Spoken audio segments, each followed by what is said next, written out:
Thank you very much. I began to play the violin at the age of 5. It was a natural choice, seeing that my father played the same instrument. I found it a great fun, and I excelled quite rapidly in many difficult challenges. After a while, I was named one of Norway's wonder children, and I got headlines like these in the newspaper.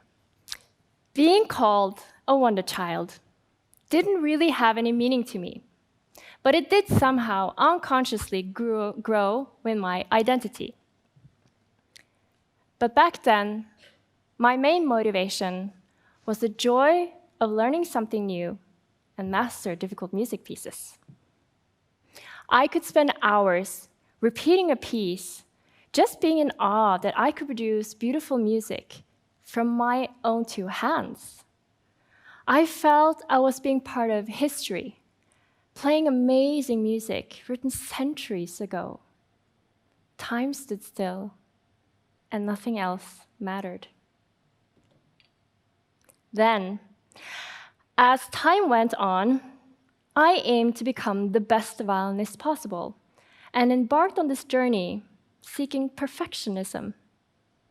Challenging pieces were at hand, hours in practice rooms all by myself, just to strive for the ultimate sound and technique. I was focused on trying to play the notes according to the composer's score correctly and copying musicians that I admired.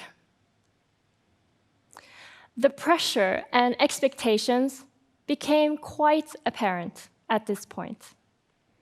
Slowly but surely, my identity started to get completely attached to my way of playing. My world and self-worth pretty much depended on it at this point. I would, for instance, learn a difficult piece so that I could get the joy of impressing other people. The intention was what I could gain and receive, and not the other way around. However, my hard work did pay off, and I was incredibly fortunate and started to get recognized and receive awards, like scholarships to prestigious universities, the Oslo Artist Prize at age 18, and a generous amount of money from a Norwegian talent television competition called Kjempesjansen, where I won over 500,000 kroner so that I could be able to buy my own French 19th century violin. Things were on a roll, and my ego grew gradually with my achievements. I didn't know better, and I thought I was on the right and the only path to becoming the best version of myself.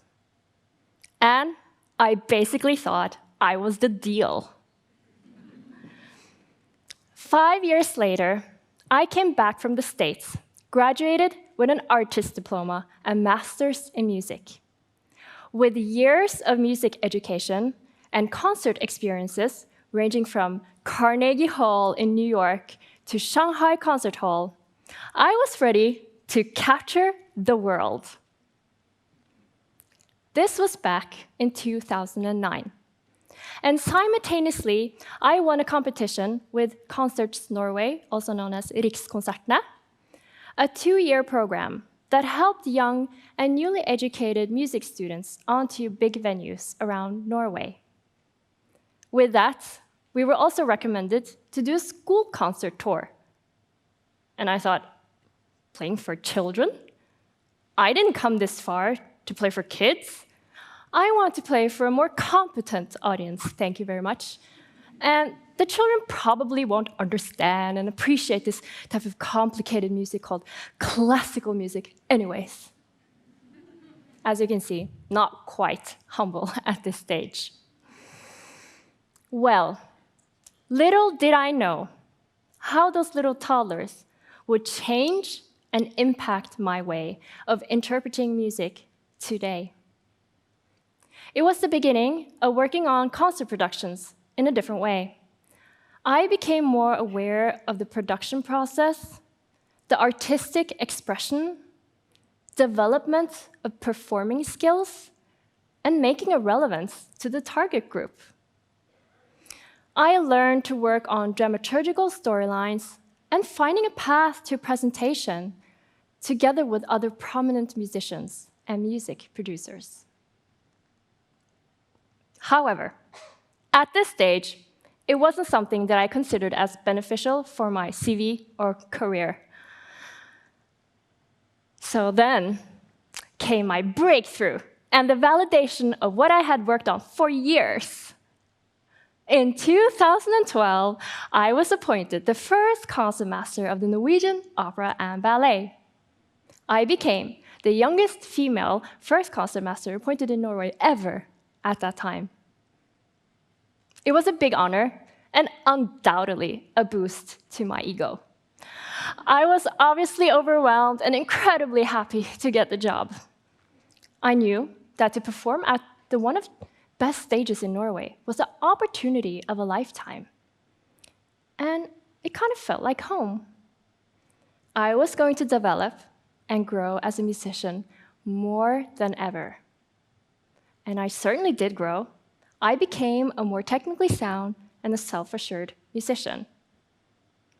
But what I didn't realize was that simultaneously, I grew perhaps even more on an unknown and unexpected stage. At sports halls and classrooms around Norway. There was this one day. I was really tired and grumpy in the morning. We call it morgengretten in Norwegian.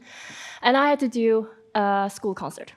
I remember thinking, oh, I just want to get in and get it over with. I put on a mask, so I go in and I do the routine piece, technically and musically correct, but I was completely emotionally absent. Then, at the end of the concert, I did this routine question and answer round, and I was still really tired and basically just wanted to go home and take a nap, which I'm very known for. But then there was this young boy that shot his hand up in the air and asked a very surprising question. Why did you play so angrily in the beginning? I was really shocked and perplexed because this young boy had noticed something that I thought I managed to camouflage. I was really, surprised, and this truly opened my eyes instantly in that moment. Even at his young age, he noticed what I was trying to hide behind the notes. He saw right through my fake intentions, something I thought I managed to hide and just dust under the rug and ignore. But I clearly couldn't. And that's when I realized playing for children wasn't just me doing a job and getting it over with, but they are active listeners, and they understand so much more than what I had given them credit for. This was a light bulb moment, because how could the underrated actually be the source of inspiration and growth in ways I had never foreseen? Children, they are unquestionably attentive and aware. That was the starting point for me to pay more attention to school concerts. To perform for children, something that I had completely dismissed previously, I now suddenly looked forward to. They went from being something that I just wanted to get out of the way to becoming a great sense of purpose that I wanted to prioritize more. I found an expert audience in a place I never thought imaginable.